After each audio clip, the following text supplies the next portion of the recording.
Hi, I am Erica. I am a volunteer at the Museum of the American Military Family in Tijeras, New Mexico, and this is our podcast, Together We Serve. I am speaking with Karen, Air Force Brat, and we are going to talk about what it is like to grow up in a military family. Hello, Karen. Hello. If you were to explain to someone who has no idea what it means to be a part of the military family, what would you tell them? That's a tough question. I guess it means that you're helping your father or your mother serve the country. So it's important. And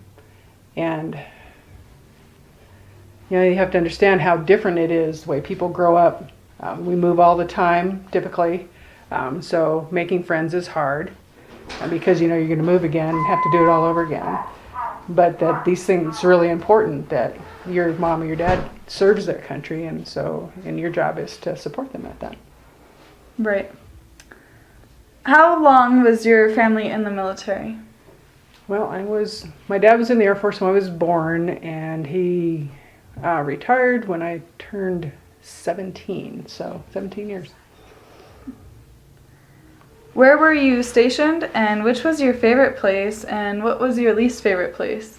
All right, so we moved every 2 years. So we started in South Dakota, and then we lived in Denver for a while my dad went to school at Lowry Air Force Base, and then we went from there to Kansas.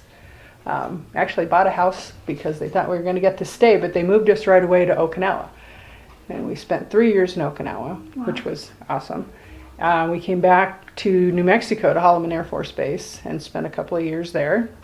And then they sent us to Iceland, where we spent 2.5 years. And then, ironically, ended up back in South Dakota, where I was born.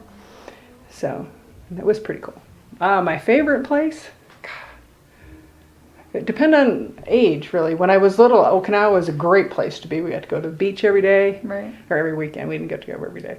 But Iceland was cool just because of the things there was to see there. And it was older. We went camping. There's glaciers and volcanoes, and there was a little bit of everything there. So it was really cool too.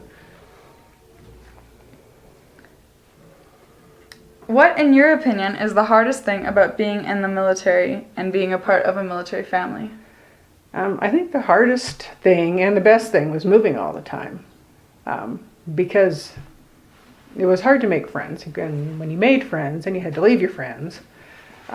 Right. And it was really bad at keeping touch, right? So I learned a lot about, I guess that's my next lesson. I'm going to answer your next question. Awesome. I learned that keeping in touch is really important, and writing letters is what we had to do back then. So I became a very good letter writer and a good correspondent.